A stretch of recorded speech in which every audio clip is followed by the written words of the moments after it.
Manchester United and Napoli remain apart in their valuation of Alejandro Garnacho following a second round of talks. Now, Marcus Rashford was all smiles at Manchester United's training today as his representatives continue to talk to clubs about a potential move this month. Manchester United's director of negotiations leaves Milan with Lecce indicating that their preference is not to sell Patrick Durgo. We'll bring you the very latest. Manchester United now. Obviously, Marcus Rashford, Alejandro Garnacho dominating the headlines in the last week or so. Ruben Amorim was asked about what's going on today. This is what he said. Ruben, you've been honest, as always, about the sort of financial realities that the club are going to face this year. There's a lot of talk of Napoli and Chelsea interest in Garnacho. If the club was to get to a point where it gets an offer that it deems acceptable for a player like that, how important is it for you that you are then able to reinvest and use that money? Guys, I understand the question. Let's focus on the game. I don't want to talk about that, especially before a game. Our focus is that our players are here to play. We need to improve. We need to win games. To have that feeling of winning is really important for us. So let's focus on that.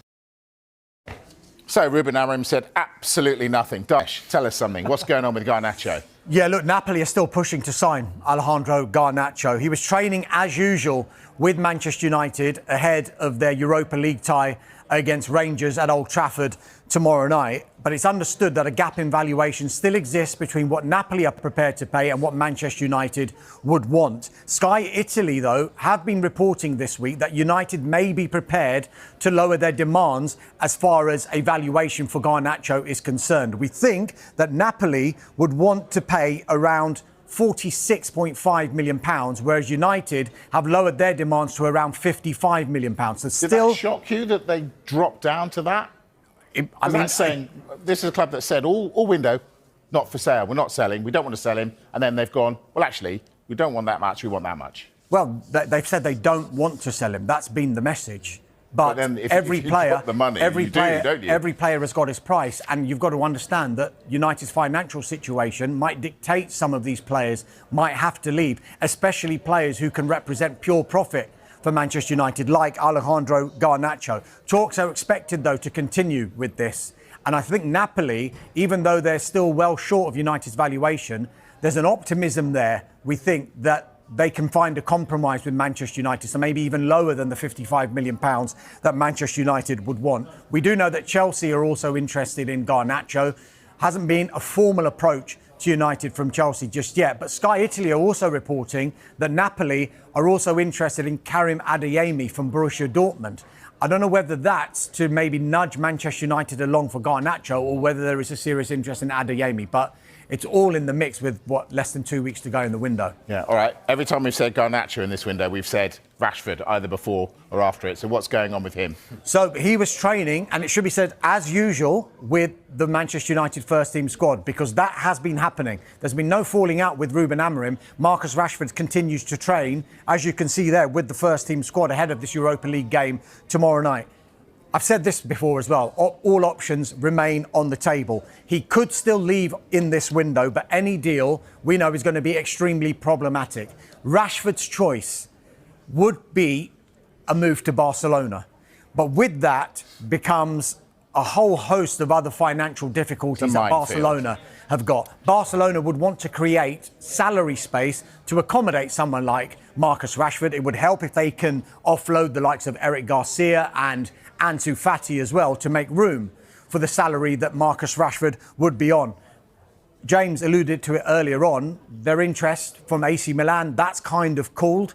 Borussia Dortmund, we still think are interested, but the finances for them are working against them really because of the wages that Rashford is on. We do know that Manchester United did a deal with Borussia Dortmund, Jadon Sancho, and ended up, because of how well Sancho did with Dortmund, making more than they would have had to pay in wages for Sancho last season. So there are ways that Manchester United can structure a deal whereby you can start off by paying a huge wedge of the wages that Rashford is on, but depending on how well he does, that percentage can come down. And in the end, it could work for all parties. But the other option, which is still live, because there's so little time in this window, is that Marcus Rashford remains at Manchester United. If that's to happen, Manchester United, one way or another, will want this guy playing regular first-team football for the rest of the season, be it abroad or at United. Absolutely. Like, just to state as well, if Kyle Walker does sign for AC Milan in this window, Marcus Rashford won't go to AC Milan due to EU regulations. They can only sign one British player, and it looks like the set for Kyle Walker, so that won't be Marcus Rashford. OK, going back to United, Patrick Durgo being linked. What do we know about this? So Manchester United are still pursuing a deal for the Lecce left wing-back Patrick Durgo. Lecce have told Manchester United that their preference is not to allow Durgo to leave in this transfer window. But look, I think we can see pictures now of Manchester United officials leaving a meeting where they had a meeting with the players' representatives and officials from Lecce. And the result of that meeting was a gap in valuation. United, we think, are prepared to pay around 35 million euros all in. That includes performance-related add-ons. We think Lecce want around 45 million euros. And I wonder, rather like the Garnacho deal, whether a compromise can be found. But it should also be stated here, because United's financial situation, it would appear that they would have to offload players as well to be able to afford a deal like the one for Patrick Durgo. But talks are ongoing.